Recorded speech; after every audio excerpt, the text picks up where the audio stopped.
पता है हमारी बॉडी में कुछ ऐसे ऑर्गन छुपे हैं जो किसी भी काम के नहीं हैं, लेकिन एक वक्त ऐसा था जब ये हमारे लिए लाइफ सेविंग हुआ करते थे और ये हमारी इवोल्यूशनरी हिस्ट्री का एक जीता जागता एविडेंस है। Hello everyone, I am doctor Saloni, your research biology as well as NEET biology educator. And आज का अपना ये छोटा सा सेशन मेरे फ्यूचर प्यारे साइंटिस्ट एंड फ्यूचर डॉक्टर्स के लिए बेहद ही इम्पॉर्टेंट होने वाला है। तो let's get started. So what are the vestigial organ? So vestigial organ वो ऑर्गन्स होते हैं जो हमारे एंसेस्टर्स में फुली डेवलप एंड फंक्शनल हुआ करते थे, लेकिन हमारे अंदर यह धीरे धीरे अपना फंक्शन लॉस्ट कर चुके हैं। First one is plica semilunaris. Eyes में पाया जाने वाला ये छोटा सा ट्राइएंगुलर फॉर्म जो कि पहले हाईली डेवलप हुआ करता था, प्रोटेक्शन का काम करता था, एक थर्ड आई लीड की तरह वर्क करता था। साथ ही जो कार्निवोरस टाइप के एनिमल्स थे जो शिकार वगैरह करके खाते थे, उनके लिए ये ट्रांसपेरेंट हुआ करता था, पूरी आई को कवर रखता था, तो वो आईज बंद करके भी अपना शिकार कर सकते थे, जो कि आज कंप्लीटली इतना ज्यादा फंक्शनल नहीं रहा और एक इवोल्यूशनरी एविडेंस के रूप में पाया जाता है। Next one is auricular muscles.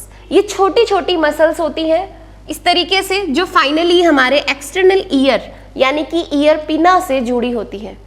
हमारे एंसेस्टर्स में ये फंक्शनल हुआ करती थी, यानी कि they can move their external ears, they can move their pinna. इनको एंसेस्टर्स साउंड लोकेलाइज करने में, यानी किधर हमें खतरा है, किधर से आवाज आ रही है, साउंड को लोकेलाइज करने में और कम्युनिकेशन सिग्नल्स के रूप में भी काम में लेते थे।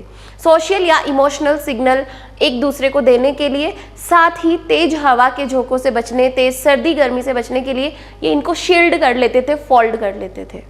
लेकिन आज हमारे अंदर ये कैपेसिटी जा चुकी है, हम अपने एक्सटर्नल ईयर को नहीं हिला पाते हैं, जो कि कंप्लीटली वेस्टिजियल हो चुका है। Next one is body hairs, जो कि हमारे एंसेस्टर्स में बहुत ज़्यादा डेंस हुआ करते थे। उन्हें हाई टेम्परेचर, लो टेम्परेचर और बहुत हार्मफुल यूवी रेडिएशन से बचाने का काम करते थे, लेकिन हमारे अंदर ये बहुत ज़्यादा थिन हो चुके हैं और लेस डेंस हो चुके हैं। लेकिन ये क्लियरली एक इवोल्यूशनरी एविडेंस है हमारे पास कि हमारे एंसेस्टर की बॉडी पर कितने ज़्यादा डेंस हेयर हुआ करते थे और टाइम के साथ साथ हम अडेप्ट होते गए और हमारी बॉडी पर से हेयर्स जो है वो बहुत ज़्यादा थिन होने लग गए। Next one is tail vertebrae, जो हमारे एंसेस्टर में फुली फंक्शनल हुआ करती थी और टेल फॉर्मेशन का काम करती थी, जिसकी सहायता से हमारे एंसेस्टर लोकोमोशन करना, जंपिंग करना, बैलेंस मेंटेन करना और साथ ही इंसेक्ट से प्रोटेक्ट करने में इसे काम में लेते थे। लेकिन धीरे धीरे टाइम के साथ यह एक्सटिंक्ट होती चली गई। आज हमारी बॉडी में इसका डायरेक्ट कोई फंक्शनल रोल नहीं है,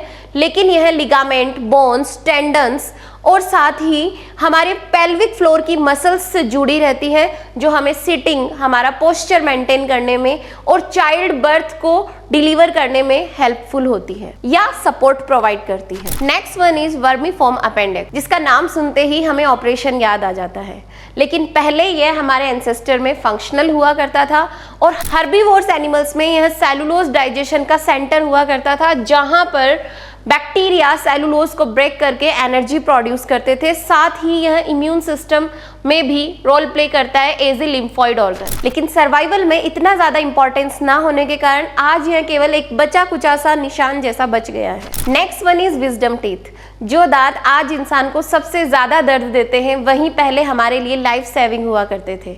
पहले हमारे एंसेस्टर अनकुक्ड फूड खाते थे, कच्चा फूड शिकार करके खाते थे, उनका जा काफ़ी बड़ा होता था और उनमें विजडम टीथ पाए जाते थे।